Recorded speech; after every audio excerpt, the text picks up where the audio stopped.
What's up internet, Kevin here on TLD. We're covering all the biggest games to come out this holiday season, as well as getting ready for the next gen console move. And today we've got our full review of the latest addition to one of Ubisoft's biggest franchises, Assassin's Creed 4 Black Flag. Now Assassin's Creed 3 was a lot of people's least favorite in the series for a number of reasons, including lots of bugs, not as good of storytelling, and a protagonist that just felt flat compared to previous ones. And so there's a big fear as to whether or not Assassin's Creed 4 will follow down the same path, or breathe new life into the series. So let's go ahead and check it out and find out.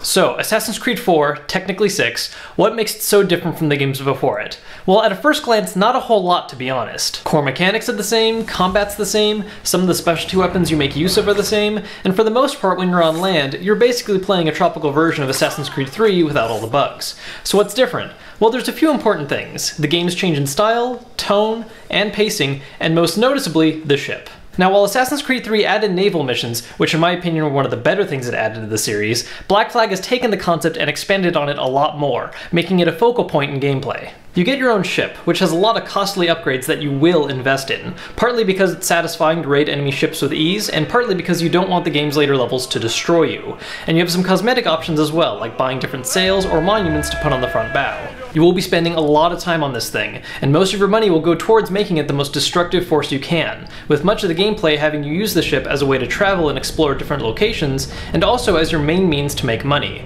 whether you make it by searching for lost underwater treasure, or you just murder and plunder everything you run into on the high seas. Now, some of the game's old mechanics did come back but got repurposed to focus on the ship instead. Specifically, the notoriety system is just on your ship itself, and instead of lowering it by removing random posters from places no one could ever see them, instead, you let the occasional ship go, or you bribe people. The guild system for side missions and making money has also been replaced by a functionally similar fleet mode, where captured ships can be turned into pirate vessels that you send out to complete missions and make you more money. These additions in gameplay combined with the game's storyline really makes this one a lot less about assassins, and a lot more about just being a jerk on the high seas and plundering to your heart's content. While the story still features the whole Assassins vs Templars plot, featuring Greek gods as ancient superhumans, the game's individual plot for the most part puts assassins in the backseat, and mostly just focuses on you trying to get what you want, while meeting several historically famous pirates like Blackbeard, Calico Jack, Mary Read, and so many more. This honestly ends up making the game a lot more engaging, and the writers did a much better job on this one, balancing this huge overarching conspiracy plot with a fun, self-enclosed storyline with a protagonist that's way more likable. Think of basically what Ezio would have been like had he not awoken to righteous vengeance, but instead just focused on living his dream and taking what he wants. Honestly, you're a bit of an asshole compared to most of the other leads, but that's also what helps make this character more enjoyable,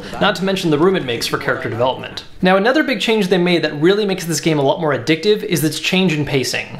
A lot of Assassin's Creed games in the past have focused on just having one or two gigantic cityscapes, with 3 adding a few wilderness areas to explore as well. Well, 4 is built on that same idea, but has cut everything up into much smaller areas in a very logical fashion. There are some decent-sized cities you can go to, but for the most part they're all tiny little settlements mixed with the wilderness of tropical isles. Because the game takes place in the open seas with several small and divided islands, the game can give you a much better sense of what needs to be completed where, and makes collecting hidden stuff a lot more bearable and actually doable. Being told to collect 3 animus fragments and find 4 chests on one of several islands is a lot more engaging than saying, hey, go find 100 feathers strewn across one huge city. It's less daunting, it keeps your attention better, and makes being a completionist feel a lot more warm and fuzzy because you can actually see how islands and areas get checked off as you do things. Now, of course, this game is not without its faults. It shares a lot of them with the rest of the series, and are a lot of problems that many series fans have become begrudgingly familiar with. Free running is still a mess in certain situations, especially in chase scenes that can just be frustrating once you fail for accidentally scaling a wall when all you wanted to do was run and turn a tight corner. Enemies seem a bit less inclined to take turns attacking you one at a time, but combat is still for the most part a bit choppy, and not as fluid as other third-person action games. If you want a recent example of something similar but much smoother, just look at the Batman Arkham City series. Of course, if you're playing the game right, then the combat should be kept to a minimum because you're just assassinating targets and staying stealthy, but it still comes up often enough to be noticeable, especially with all the ship decks you have to clear from raiding vessels. Now, this one does feature the multiplayer mode, which has its own dedicated fanbase, and outside of some balance tweaks like ability cooldowns, setup options, new perks, and slightly altered scoring, the mode at its core is still very much the same game. Team matches have 2 competing teams of identical quadruplets find and stab each other or steal relics, or the free-for-all wanted modes have players kill each other back to back to back. There has been one very big new addition though, and that's the Game Lab.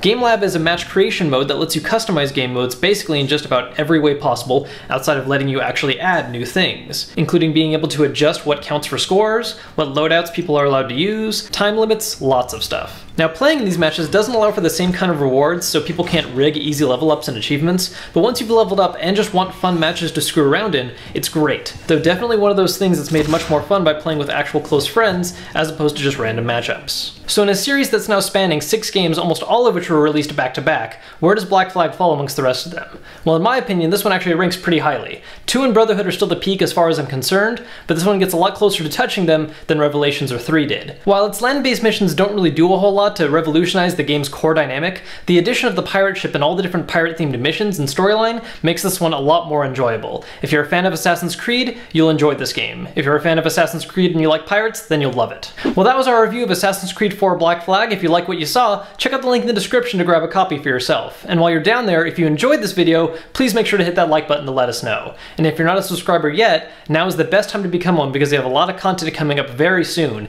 including unboxings and reviews of the PS4 and Xbox One. Until then, I'm Kevin for TLD, and we'll see you next time.